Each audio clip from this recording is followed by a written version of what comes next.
সমুদ্রে আমেরিকার এক বিশাল হামলা সম্পর্কে, যেখানে ইরানি জাহাজের উপর সরাসরি মিসাইল দাগা হয়েছে।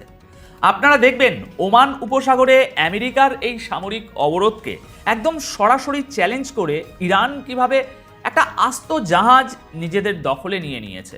আর সবশেষে আমরা বিশ্লেষণ করব ডোনাল্ড ট্রাম্পের জন্য ইরানের তৈরি করা এমন একটা নতুন আইনি ফাঁদ সম্পর্কে, অর্থাৎ state of Hormuz legal regime bill, যার ফলে ইরানের পারমিশন ছাড়া হরমুজ প্রণালীতে একটা মাছিও গলতে পারবে না।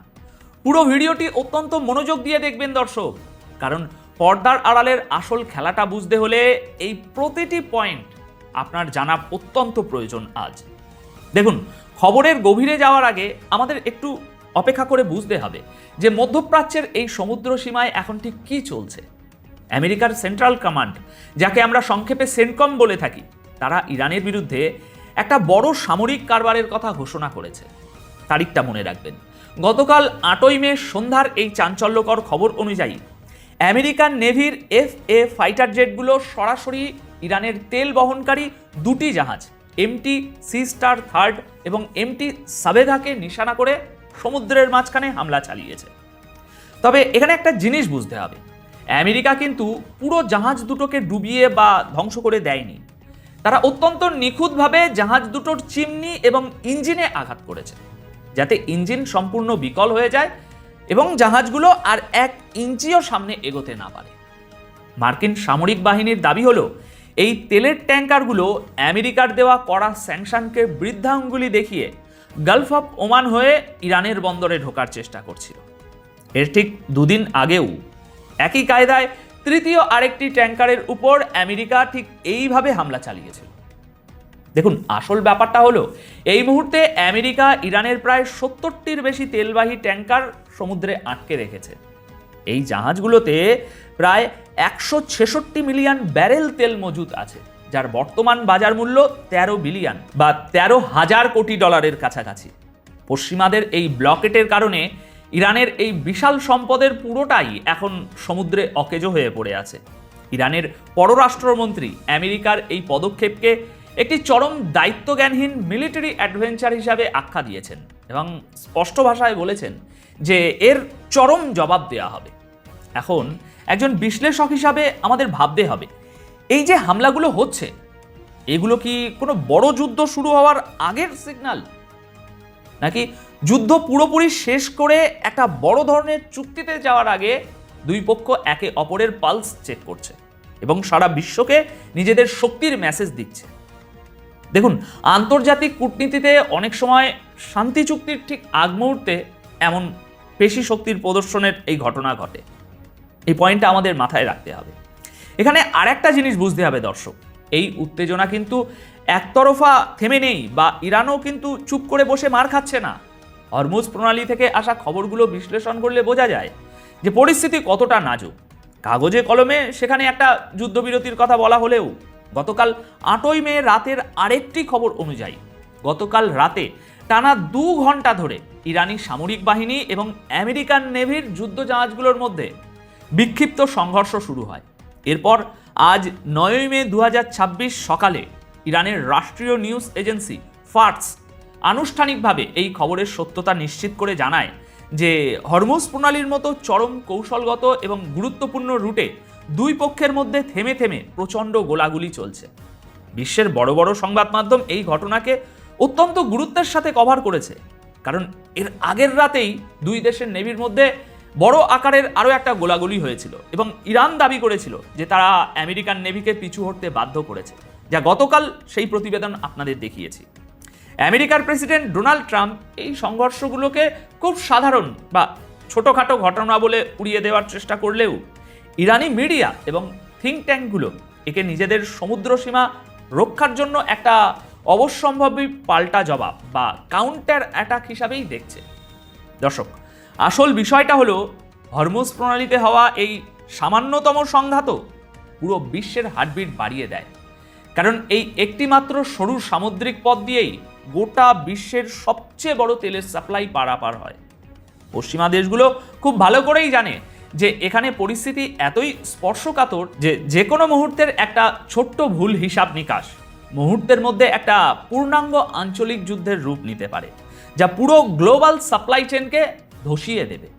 এখন এই পুরো জিওপলিটিক্যাল দাবার চালে ইরান কিন্তু শুধু ডিফেন্সে খেলছে না, তারা সরাসরি অফেন্সেও যাচ্ছে। আমেরিকা ও ইরানের মধ্যে সমুদ্র দখলের এই লড়াইতে ইরানের নেভি অত্যন্ত দুঃসাহসিক একটি পদক্ষেপ নিয়েছে, যা সরাসরি আমেরিকা এবং তাদের পশ্চিমা মিত্রদের জন্য একটা খোলা চ্যালেঞ্জ। গতকাল জুম্মার দিন গালফ অফ ওমান বা ওমান উপসাগরে ইরানের স্পেশাল নেভাল কমান্ডোরা একটা বিশেষ অপারেশন চালিয়ে ওশান কোই নামের একটা বিশাল অয়েল ট্যাঙ্কারকে নিজেদের কবজায় নিয়ে নেয়।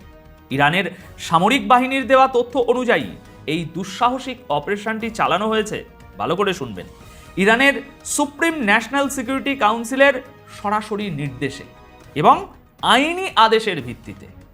ইরানের স্পষ্ট অভিযোগ হলো এই ওশান কোই জাহাজটি ইরানের তৈরি করা সামুদ্রিক আইন লঙ্ঘন করেছিল এবং ইরানের তেল রপ্তানিকে বাধাগ্রস্ত করার যে পশ্চিমা ষড়যন্ত্র তার সাথে সরাসরি যুক্ত ছিল।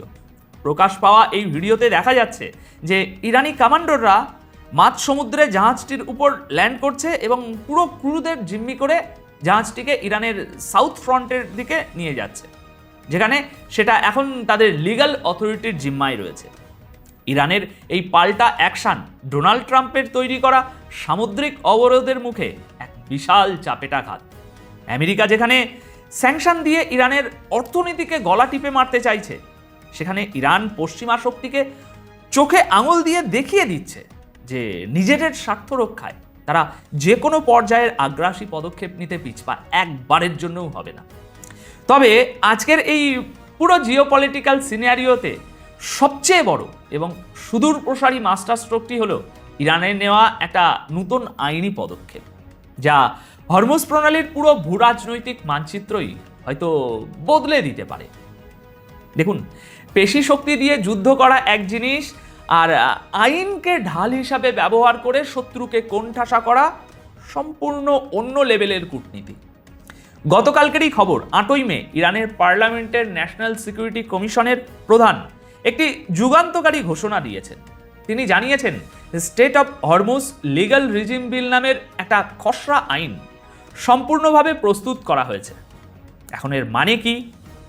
এর মানে হলো এতকাল হরমুজ প্রণালীর উপর ইরানের যে নিয়ন্ত্রণটা ছিল সেটা মূলত সামরিক ফোর্সের মাধ্যমে পরিচালিত হতো, কিন্তু এখন ইরান চাইছে এই নিয়ন্ত্রণকে একটি স্থায়ী, আইনি এবং সাংবিধানিক রূপ দিতে।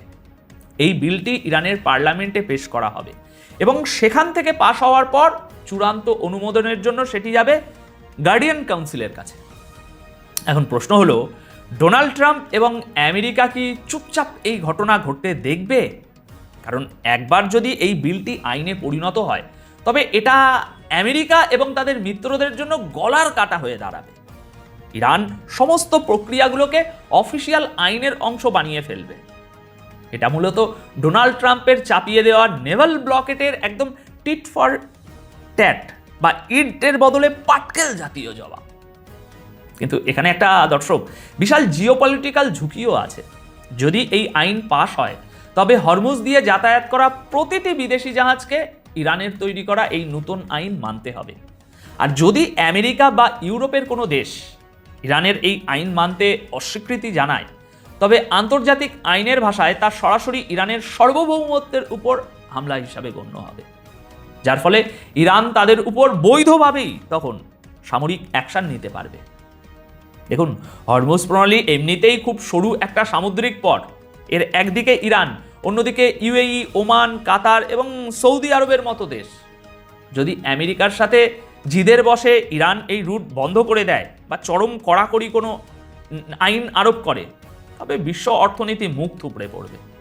ডোনাল্ড ট্রাম্প যেখানে সমুদ্রে এয়ারক্রাফট ক্যারিয়ার আর মিসাইল দিয়ে ভয় দেখাতে চাইছিলেন, সেখানে ইরান অত্যন্ত চতুরতার সাথে আইনকে ঢাল হিসাবে ব্যবহার করে আমেরিকাকে ব্যাকফুটে ঠেলে দেওয়ার একটা চেষ্টা করছে। এই আইন পাশ হলে চীন বা রাশিয়ার মতো বন্ধু রাষ্ট্র ছাড়া বাকি পশ্চিমা দেশের জন্য এই পথ একরকম ব্যবহার করা দুঃস্বপ্নে পরিণত হবে।